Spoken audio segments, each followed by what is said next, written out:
কালকে এই ছোট্ট পরিটার মুখে ভাতের অনুষ্ঠান ছিল, তারা বলে আর কি অন্নপ্রাশন। তো মানিকগঞ্জে আসছিলাম মেইনলি 3টা দাওয়াতের জন্য।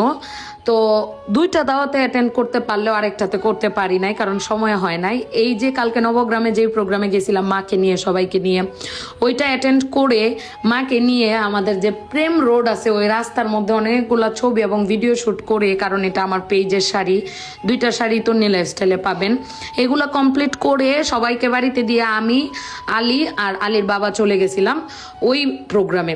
তো এই যে দেখেন এই ব্রিজ হচ্ছে শিববাড়ি ব্রিজ, এইটা দিয়ে আমাদের বাড়িতে আসতে হয়। এই যে 2 পাশে দেখতেছেন এটাকে তারা বলে কুম, এটাতে মাছ ছাড়া আছে, সুন্দর সুন্দর মাছ হয়।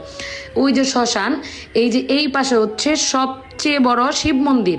তো আমাদের বাড়ি যারা চিনে তারা সবাই এই শিববাড়ি, মানিকগঞ্জ শিববাড়ি বললেই অনেকে চিনে ফেলে। এই ব্রিজ থেকে দাঁড়াইলে একটা বিল্ডিং দেখা যায়, ওইটা হচ্ছে আমার শ্বশুরের বাড়ি আর কি।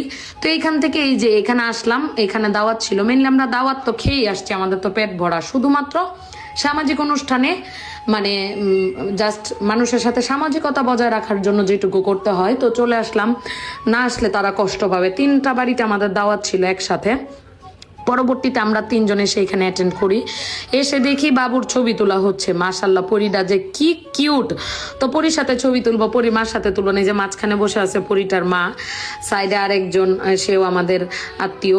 মানে এই মানিকগঞ্জে এই আমার শ্বশুর বাড়ির আশপাশের এলাকার সবাই অনেক মিলেমিশে থাকে। এই যে আমাদের কিউট বেবির মা এবং বাবা আমার সাথে বসেছিল, এই যে আমাদের কিউট পরিটা। তো মেইনলি মানিকগঞ্জ আসছিলাম 3টা উদ্দেশ্য নিয়ে, যে একসাথে 3টা দাওয়াত। তো এই 2টাতে অ্যাটেন্ড করলে আরেকটাতে করা হয় নাই। এটাতে মানে আমার শ্বশুর গেছিল, তো এইটাতে অ্যাটেন্ড করে আমি আবারও বাড়িতে চলে আসতেছিলাম। এই যে দেখেন ব্রিজ থেকে ওই যে বিল্ডিংটা যে দেখা যাচ্ছে বেগুনি কালার, ওইটাই আমাদের বাড়ি। সো অনেকে আমাকে অনেক সময় প্রশ্ন করেন, তো আপু মানিকগঞ্জ কোথায় আপনাদের বাড়ি? এই ভিডিও দেখার পরে আপনাদের আর মানে মনে হয় না প্রশ্ন থাকবে বা কোয়ারিজ থাকবে। অনেক সুন্দর পরিবেশ, একদম গ্রামের মানে সবুজ যাকে বলে। এই যে জায়গা যাচ্ছি এইটাকে আমি প্রেম রোড বলি।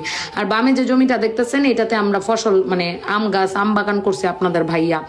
আর তার বামে যে একটা জায়গা দেখাবো, এই যে এতদিন এইটাই আমাদের ভিটা। এটাতে আমরা শাক সবজি সবকিছু চাষ করি। কয়েকদিনের মধ্যে দেখবেন ভিটাটা লেভেল করা হয়েছে। কয়েকদিনের মধ্যে দেখবেন এটাতে ঢেঁড়স গাছ, শাক সবজি যত ধরনের আছে, মানে সব ধরনের সবজি এটাতে চাষ করা হবে। এই জন্য আমরা ঘরের একদম ফ্রেশ জিনিস খাইতে পারি। এটা আবার আমার ফুপু শাশুড়ির ছোট্ট একটা দোকান, আমার জালের, মানে তারা ফ্রি টাইমে এই দোকানটা চালায় আর কি। তো যারা মানিকগঞ্জের আছেন একবার করে আমাদের এই দোকানে আসবেন, আইসে একটা স্ন্যাক্স খাওয়া যাবেন। ভাবি আমার অনেক মজার একটা পিঠা বানায়, এটাও এখানে সেল করা হয়। এই যে আমার ফুপু শাশুড়ি বাড়ি, এই যে আমার চাচি শাশুড়ি বাড়ি, এই যে আমাদের বাড়ি। পরে আরেকটা বাড়ি হচ্ছে আমার আরেক চাচা শ্বশুরের, পরে আরেকটা চাচা শ্বশুরের। তো এই টোটাল